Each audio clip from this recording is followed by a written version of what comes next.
Isang mapayapang araw sa iyo. Welcome sa Jesus Parable, isang pag-aaral mula sa mga talinghaga ni Kristo.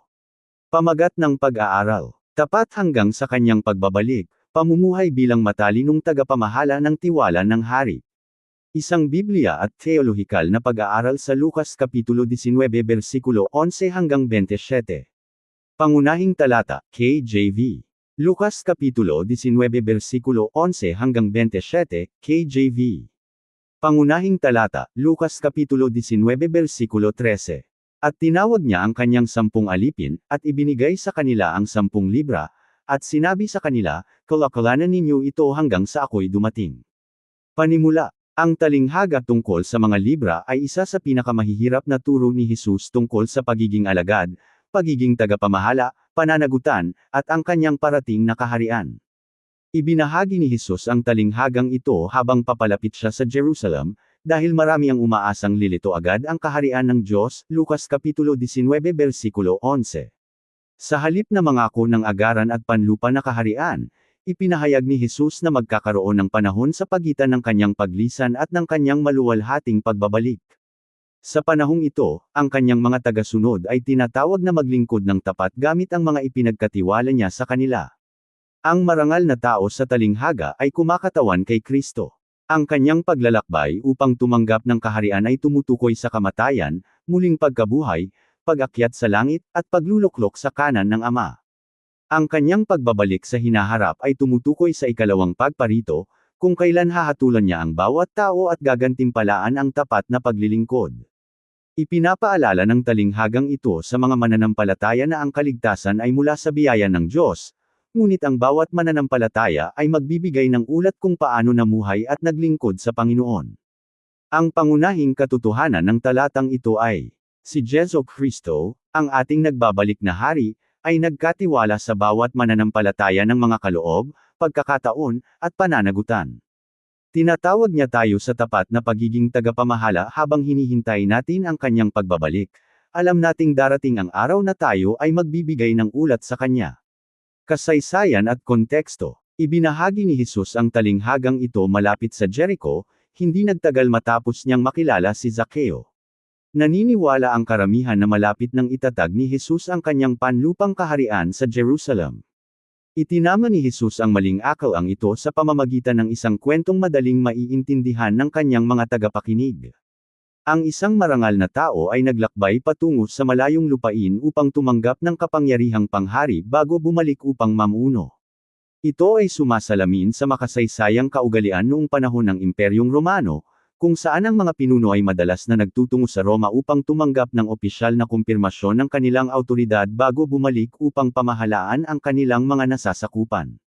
Gamit ang pamilyar na larawang ito, ipinahayag ni Jesus ang mahalagang katotohanang propetikal. Magkakaroon ng panahon sa pagitan ng kanyang unang pagparito at ikalawang pagparito. Sa panahong iyon, ang kanyang mga alipin ay dapat manatiling tapat. Ang hari ay nagkatiwala ng pananagutan sa kanyang mga alipin. Kalakalanan ninyo ito hanggang sa ako'y dumating. Ipinagkatiwala ng marangal na tao sa bawat alipin ang tig-1 libra, mina. Bagaman pareho ang halagang natanggap ng bawat isa, magkaiba naman ang kanilang naging tugon. Ang tuon ng talinghaga ay wala sa hindi pantay na mga kaloob kundi sa tapat na pagiging tagapamahala. Ang lahat ng ipinagkatiwala sa mga mananampalataya ay sa Diyos sa huli. Ang ating panahon, ang ating kakayahan, ang ating mga yaman, ang ating mga espiritual na kaloob, ang ating mga pagkakataon, ang ating impluwensya, ang ating mga paglilingkod, ang lahat ay inilagay ng hari sa ating mga kamay. Hindi tayo ang may-ari, tayo ay mga tagapamahala. Pag-aaral ng salitang Griego, pragmatiomai, kalakalanin. Ang salitang Griegong isinalin bilang, kalakalanan, ay nagdadala ng kahulugang pagsasagawa ng negosyo, pakikipagkalakalan, paggawa ng kapaki-pakinabang na gawain, pagpapatuloy ng tapat hanggang sa pagbabalik ng Panginoon. Hindi nag-uutos si Jesus ng walang kibo na paghihintay. Nag-uutos siya ng aktibong katapatan. Ang kanyang mga tagasunod ay dapat magpagalaw ng masigasig, mumuhunan ng matalino, at gamitin ng tapat ang lahat ng ipinagkatiwala sa kanila para sa luwalhati ng Diyos. Ang paghihintay sa pagbabalik ni Kristo ay hindi kailanman kawalan ng ginagawa. Ang pag-asa ayon sa Biblia ay nagbubunga ng tapat na pagsunod. Teolohikal na kahulugan ng pagiging tagapamahala. Sa buong kasulatan, nagkatiwala ang Diyos ng mga pananagutan sa kanyang bayan. Mula kay Adan na nag-alaga sa halamanan, hanggang kay Jose na namahala sa Ehipto, hanggang sa mga apostol na nagpahayag ng ebanghelyo. Tinatawag ng Diyos ang kanyang mga alipin sa tapat na pagiging tagapamahala. Ang pagiging tagapamahala, ayon sa Biblia ay kumikilala na ang Diyos ang may-ari ng lahat. Tayo ang namamahala sa kung ano ang sa Kanya. Ang ating pagiging tapat ay nagpapakita ng ating pagmamahal kay Kristo. Ang katapatan ay mas mahalaga kaysa sa tagumpay ayon sa pamantayan ng mundo. Hindi sinusukat ng Panginoon ang paglilingkod lamang sa pamamagitan ng nakikitang resulta. Nalulugod siya sa mga aliping tapat. Halimbawa sa buhay, isipin ang may-ari ng negosyo na iniwan ang kanyang kumpanya sa pangangalaga ng mga mapagkakatiwalaang tagapamahala habang siya ay naglalakbay ng matagal. Inaasahan niyang ingatan nila ang negosyo, paunlarin ito ng matalino, at manatiling tapat hanggang sa kanyang pagbabalik. Kung waldasin nila ang ipinagkatiwala sa kanila, ipinagkanulo nila ang kanyang tiwala. Gayun din, ipinagkatiwala ni Kristo ang ebanghelyo sa kanyang simbahan. Ang ating pananagutan ay hindi itago ito, pabayaan, o gamitin sa maling paraan, kundi ipahayag ito ng tapat hanggang sa siya ay dumating muli. Pagsasabuhay. Tanungin ang sarili, paano ko ginagamit ang mga kaloob na ibinigay ng Diyos sa akin? Inilalaan ko ba ang aking buhay para sa mga layuning walang hanggan? Naglilingkod ba ako ng tapat kay Kristo kung saan niya ako inilagay? Kung babalik si Jesus ngayon, mahahanap ba niya akong tapat na naglilingkod sa Kanya? Ang katapatan ay hindi nasusukat sa pagkukumpara sa iba kundi sa pagsunod kay Kristo. Aral #1. Ang lahat ng ating tinataglay ay pagtitiwala mula kay Kristo, at ang tapat na pagiging tagapamahala ay ang tawag sa bawat mananampalataya habang hinihintay ang pagbabalik ng Hari. Amen. Maraming salamat sa pakikinig. Ako si Pastor Jeff Flores, nagsasabing the Diyos ang lahat ng papuri. Isang mapayapang araw sa iyo. Welcome sa Jesus Parable, isang pag-aaral mula sa mga talinghaga ni Kristo. Tapat hanggang sa kanyang pagbabalik, pamumuhay bilang matalino tagapamahala ng tiwala ng Hari. Kumpletong maneskrito ng pag-aaral na pampaliwanag. Ikalawang bahagi. Ikalawang punto, ang pagbabalik ng Hari at ang pananagutan ng kanyang mga alipin. Talata, Lukas Kapitulo 19 versikulo 11 hanggang 27, KJV. Pangunahing talata, Lukas Kapitulo 19 versikulo 15, KJV. At nangyari, na nang siya'y bumalik, na tinanggap na ang kaharian, ipinag-utos niyang tawagin sa kanya ang mga aliping iyon, na pinagkatiwalaan niya ng salapi, upang malaman kung magkano ang kinita ng bawat isa sa pamamagitan ng pakikipagkalakalan. Pagpapasa ng mensahe ng pag-aaral. Mga kapatid, sa unang bahagi ay natutunan natin na nagkatiwala ang Hari ng pananagutan sa bawat alipin. Ang utos ay simple lamang. Kalakalanan ninyo ito hanggang sa ako'y dumating. Ngayon ay darating tayo sa susunod na dakilang katotohanan ng talinghagang ito. Bumalik ang Hari. Tiyak ang kanyang pagbabalik. Hindi naglingkod ang kanyang mga alipin magpakailanman ng walang pananagutan. Ang bawat isa ay tumayo sa harap ng Hari upang magbigay ng ulat. Gayun din, darating si Jesu Kristo, at ang bawat mananampalataya ay tatayo sa kanyang harapan upang magbigay ulat kung paano ginamit ang mga kaloob, pagkakataon, at pananagutang ipinagkatiwala ng Diyos. Hindi ito mensahe na naglalayong magdulot ng takot sa mga kabilang kay Kristo, kundi magdulot ng katapatan. Ang katiyakan ng kanyang pagbabalik ay naghihikayat ng banal na pamumuhay, masigasig na paglilingkod, at masayang pagtitiis. 2. Ang pagbabalik ng Hari at ang pananagutan ng kanyang mga alipin. Bumalik ang marangal na tao matapos tumanggap ng kaharian. Ito ay tumutukoy sa paraang prophetikal kay Jesu Kristo. Matapos ang kanyang muling pagkabuhay, umakyat si Jesus sa langit kung saan siya ay niluwalhati sa kanan ng Ama. Darating ang araw na siya ay babalik sa kaluwalhatian bilang Hari ng mga hari at Panginoon ng mga Panginoon.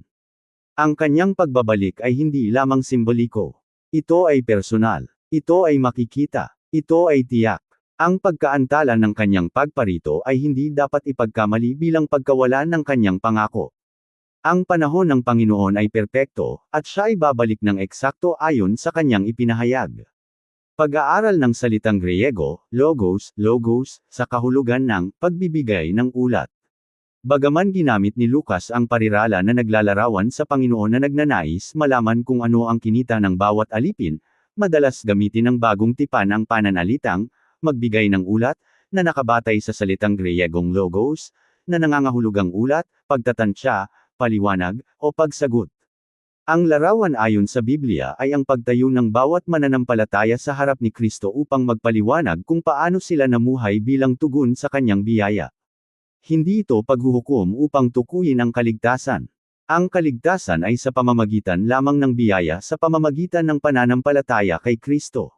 Sa halip, ito ay may kinalaman sa katapatan sa pagiging tagapamahala at paglilingkod. Theological na pagpapaliwanag, ang paghuhukom sa mga gawa ng mga mananampalataya. Ipinagkakaiba ng bagong tipan ang kaloob ng kaligtasan at ang pagsusuri sa mga gawa ng mananampalataya. Ang ating kaligtasan ay nakasalalay ng lubusan sa natapos na gawain ni Jesu Kristo. Walang dami ng tapat na paglilingkod ang makakakuha ng buhay na walang hanggan. Gayunpaman, ang mga naligtas ay tinawag na mamuhay ng tapat. Itinuturo ng kasulatan na ang mga mananampalataya ay tatayo sa harap ni Kristo upang suriin ang kanilang mga gawa. Ang ating mga motibo, ang ating pagsunod, ang ating pagiging tagapamahala, ang ating pagmamahal kay Kristo, ang ating katapatan sa paglilingkod, lahat ng ito ay mahalaga sa Panginoon. Ang hari na nagkatiwala ng gawain ay siya ring hari na susuri nito ng may ganap na katarungan at karunungan. Ang DOKTRINANGBIBLIKAL tungkol sa walang hanggang GANTIMBALA. Sa talinghaga, ang mga tapat na alipin ay nakatanggap ng mas malaking pananagutan. Ang aliping tapat na nagparami ng kanyang mina ay pinagkatiwalaan ng kapangyarihan sa 10 lungsod. Ang isa naman ay nakatanggap ng kapangyarihan sa 5 lungsod. Ang mga gantimpalang ito ay hindi kinita sa paraang bumili ng pabor ng Diyos. Sa halip, ito ay mapagpalang pagkilala sa tapat na pagiging tagapamahala. Sa buong kasulatan, nalulugod ang Diyos na parangalan ang mga tapat na naglilingkod sa Kanya. Ang pinakadakilang gantimpala ng mananampalataya ay hindi posisyon o pagkilala, kundi ang marinig ang mga salitang mabuti at tapat na alipin. Walang mas dakilang pagpupugay kaysa sa pagkilala ng ating Panginoon. Katapatan higit sa tagumpay. Pansinin na pinuri ng hari ang katapatan. Hindi sinuri ang mga alipin sa pamamagitan ng pagkukumpara sa isa't isa. Sila ay sinuri ayon sa kanilang ginawa sa ipinagkatiwala sa kanila. Hindi tinatawag ng Diyos ang bawat mananampalataya sa parehong uri ng paglilingkod. Mayroong nangangaral sa harap ng libo-libo. Mayroong tahimik na gumagabay sa iisang tao. Mayroong namumuno sa mga simbahan. May iba naman na tapat na nananalangin, nagpapalakas ng loob, nagbibigay ng masagana, o naglilingkod sa likod ng entablado. Nakikita ng Panginoon ang bawat gawa ng tapat na pagsunod. Mas pinahahalagahan niya ang katapatan kaysa sa pagkilala ng publiko. Halimbawa sa pangaral, ang tapat na MAGTATANIM. Isipin ang dalawang magtatanim na pinagkatiwalaan ng magkaibang laki ng taniman. Ang isa ay nag-aalaga ng malawak na bukirin. Ang isa naman ay tapat na nag-aalaga ng maliit na taniman. Kung pareho nilang inalagaan ng may pagmamahal ang ipinagkatiwala sa kanila, pareho silang nagtagumpay. Ang tanong ay hindi ang laki ng tungkulin.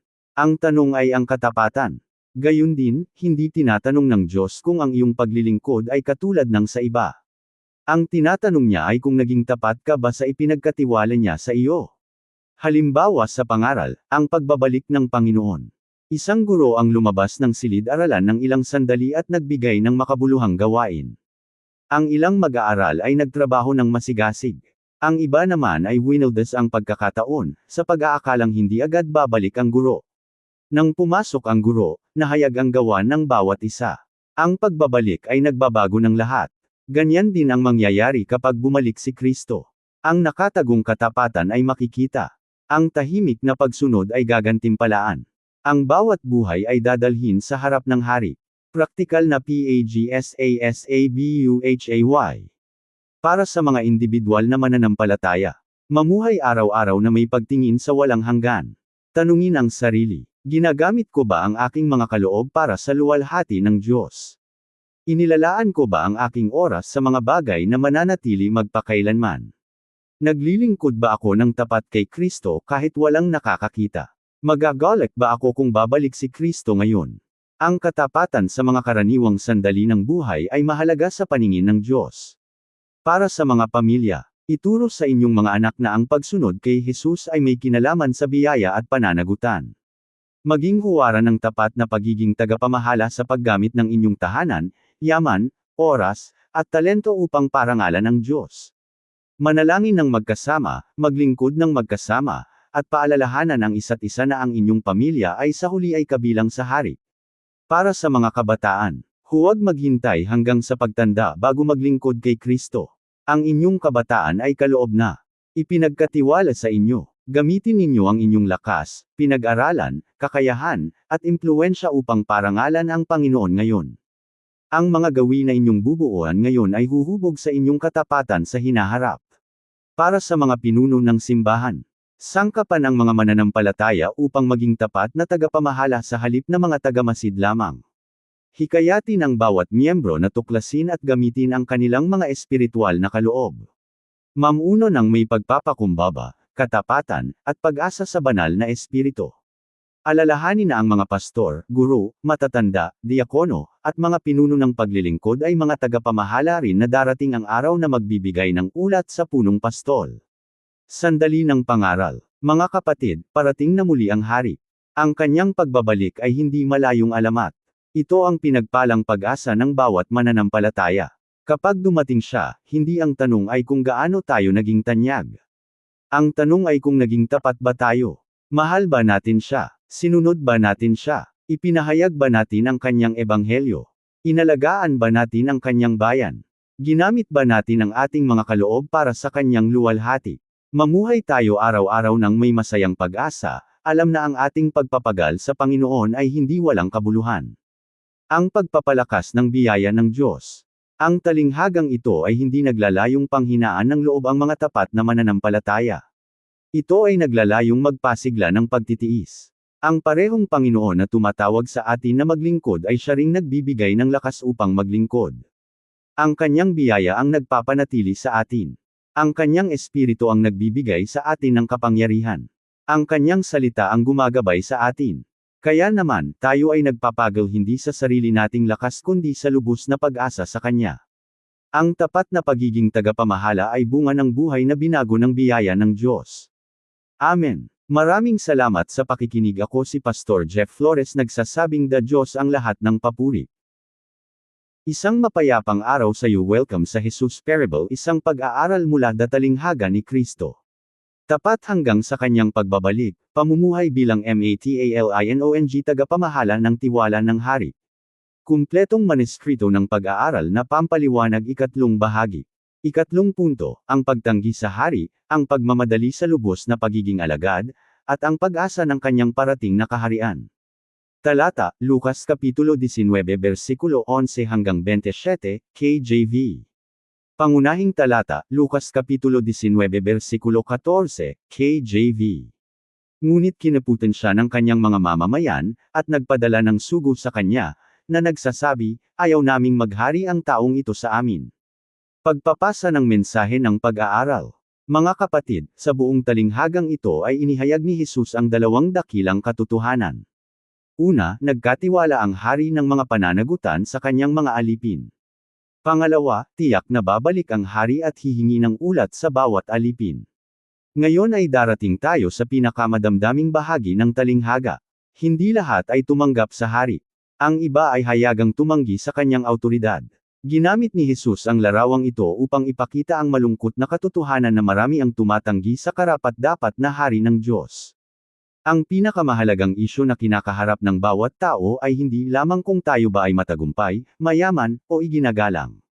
Ang pinakamahalagang isyu ay ito. Magpapasakop ba tayo sa paghahari ni Jesu Kristo? 3. Ang pagtanggi sa hari at ang pagmamadali sa lubos na pagiging alagad. Ipinahayag ng mga mamamayan sa talinghaga. Ayaw naming maghari ang taong ito sa amin. Ang mga salitang ito ay sumasalamin sa makasalanang kalagayan ng sangkatauhan. Mula nang mahulog sina Adan at Eva, likas na nilalabanan ng tao ang awtoridad ng Diyos. Nais ng tao ang kalayaan kaysa pagsunod. Ang sariling pamamahala kaysa pamamahala ng Diyos. Gayunpaman, si Jesu Kristo ay hindi lamang isang guro na hinahangaan.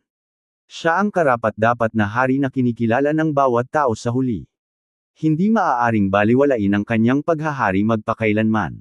Ang bawat tuhod ay luluhod, at ang bawat dila ay aamin na si Jesu Kristo ay Panginoon. Ang tanong ay hindi kung maghahari ba si Kristo. Ang tanong ay kung magpapasakop ba tayo ng kusa sa kanyang paghahari ngayon. Theological na pagpapaliwanag, ang kaharian ng Diyos. Sa buong ebanghelyo ni Lucas, ipinapahayag ni Jesus ang kaharian ng Diyos. Ang kaharian ay katotohanang naririto na at darating pa lamang. Ang kaharian ay naririto na. Saan naghahari si Kristo sa puso ng kanyang bayan, naririto na ang kaharian. Nararanasan ng mga mananampalataya, pagpapatawad sa mga kasalanan, kapayapaan sa Diyos, ang pananahan ng banal na Espiritu, bagong buhay kay Kristo, ang pakikipag-isa sa pamilya ng Diyos. Ang kaharian ay darating pa lamang. Isang araw ay lubos na mahahayag ang kaharian kapag bumalik si Kristo sa kaluwalhatian. Sa araw na iyon, ang kasamaan ay hahatulan, ang katarungan ay itatatag, ang paglikha ay mababago, ang bayan ng Diyos ay mananahan kasama niya magpakailanman. Ang pag-asang ito ang nag-uudyok sa mga mananampalataya na manatiling tapat habang hinihintay ang pagbabalik ng hari. Lubos na pagiging alagad. Itinuturo ng talinghaga na ang pagiging alagad ay higit pa sa pagpapahayag lamang ng pananampalataya. Nangangailangan ito ng tapat na pagsunod. Ang alagad ay nagmamahal kay Kristo higit sa lahat. Ang alagad ay naglilingkod kay Kristo ng may kagalakan. Ang alagad ay nananatiling tapat kahit tila nagpapaliban ng hari. Hindi alam ng mga tapat na alipin ang eksaktong oras ng pagbabalik ng marangal na tao. Gayunpaman, nagpatuloy sila sa paglilingkod. Gayun din, hindi alam ng mga mananampalataya ngayon ang araw o oras ng pagbabalik ni Kristo. Ang ating tungkulin ay hindi hulaan ang kanyang pagparito, kundi maghanda rito sa pamamagitan ng tapat na pagsunod. Ang panganib ng PAGKAMPANTE sa espiritual. Isang alipin ang nagtago ng mina sa halip na ipamuhunan ito. Ang kanyang takot ay nauwi sa kawalan ng gawa. Ang maling pagkaunawa sa pagkatao ng Panginoon ay nagdulot ng kawalan ng katapatan. Maraming mananampalataya ngayon ang nahaharap sa parehong panganib. Ang iba ay nagpapaliban ng pagsunod. Ang iba ay binibaliwala ang kanilang mga espiritual na kaloob. Ang iba ay nagiging kampante sa halip na magpasya ng lubusan. Ang iba ay hinahayaang ang takot, panghihina ng loob, o mga abala ng mundo ang humadlang sa kanila na maglingkod kay Kristo. Tinatawag ni Jesus ang kanyang mga tagasunod sa aktibo, masaya, at tapat na pagiging alagad. Karapat-dapat ang hari sa ating lubos na pag-aalay. Ang pag-asa ng darating na kaharian ni Kristo. Bagaman may mga seryosong babala ang talinghaga, puno rin ito ng pag-asa. Bumabalik ang hari, nanag ang katarungan, ginagantimpalaan ang katapatan, itinatag ang kaharian. Para sa mga mananampalataya, ang pagbabalik ni Kristo ay hindi dapat katakutan. Ito ang ating pinagpalang pag-asa. Masigasig nating hinihintay ang araw na ang pananampalataya ay magiging nakikita na at sasambahin natin ang ating tagapagligtas ng mukha sa mukha. Hanggang doon, tayo ay nagpapagal ng may katiyakan dahil alam nating ang ating gawain sa Panginoon ay hindi walang kabuluhan. Halimbawa sa pangaral, ang MAPAGBANTAY na alipin.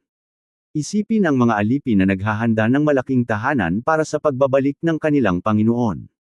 Nililinis ang bawat silid.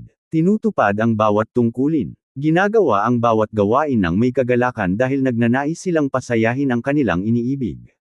Pagdating ng Panginoon, natagpuan niyang handa ang lahat.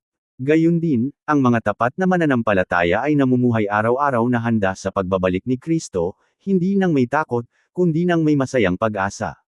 Halimbawa sa pangaral, ang matagal nang hinihintay na hari. Sa panahon ng digmaan, masigasig na hinihintay ng mga mamamayan ang pagbabalik ng kanilang karapat-dapat na hari, alam na ang kanyang pagdating ay magdadala ng kapayapaan at katarungan. Ang simbahan ay namumuhay na may mas dakilang pag-asa pa rito. Ang ating hari ay nangakong babalik. Ang kanyang pagparito ay magwawakas sa paghahari ng kasalanan at magtatatag ng walang hanggang katwiran. Ang pag-asang ito ang nagpapatibay sa mga mananampalataya sa panahon ng pagdurusa, pag-uusig, at panghihina ng loob. Praktikal na PAGSASABUHAY. Para sa mga individual na mananampalataya, tanungin ang sarili, si Jesus ba ang tunay na Panginoon sa bawat bahagi ng aking buhay? Tapat ko bang ginagamit ang mga kaloob na ipinagkatiwala niya sa akin? Namumuhay ba ako araw-araw na umaasa sa kanyang pagbabalik? Nasasalamin ba ng aking buhay ang lubos na pag-aalay kay Kristo? Mamuhay araw-araw na tila ito na ang araw na tatayo ka sa harap ng iyong hari. Para sa mga pamilya, bumuo ng tahanan kung saan pinararangalan si Kristo bilang hari. Manalangin ng magkasama. Pag-aralan ang salita ng Diyos ng magkasama. Maglingkod sa iba ng magkasama. Ituro sa mga bata na ang pagsunod kay Jesus ay masayang pribilehiyo at ang bawat miyembro ng pamilya ay tinatawag na maglingkod sa kanya ng tapat.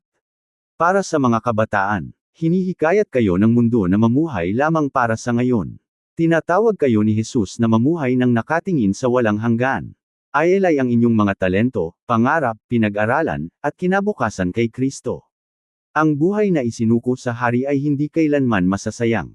Para sa mga pinuno ng simbahan, pamunuan ng bayan ng Diyos na may pagtingin sa walang hanggan. Sangkapan ang mga mananampalataya na maging tapat na alagad, hindi lamang mga tagapagsimba. Panatilihin ang pagbabalik ni Kristo sa harap ng kongregasyon bilang pinagmumulan ng pag-asa, kabanalan, pagtitiis, at pagmamadali sa pangangaral. Sandali ng pangaral. Mga kapatid, parating na muli ang ating hari. Ang mga tanda ng kanyang katapatan ay nasa ating paligid. Ang ebanghelyo ay patuloy na nagbabago ng buhay. Ang banal na espiritu ay patuloy na nagtatayo ng simbahan. Ang salita ng Diyos ay patuloy na nagtatupad ng kanyang mga layunin. Kaya naman, huwag tayong manghina. Huwag tayong magpadala sa abala. Huwag nating ilibing ang ipinagkatiwala sa atin ng Diyos. Sa halip, ipahayag natin ng tapat ang ebanghelyo, gumawa ng mga alagad, mahalin ang ating kapwa, paglingkuran ang simbahan, at luwalhatiin si Kristo hanggang sa tumunog ang trompeta at bumalik ang hari.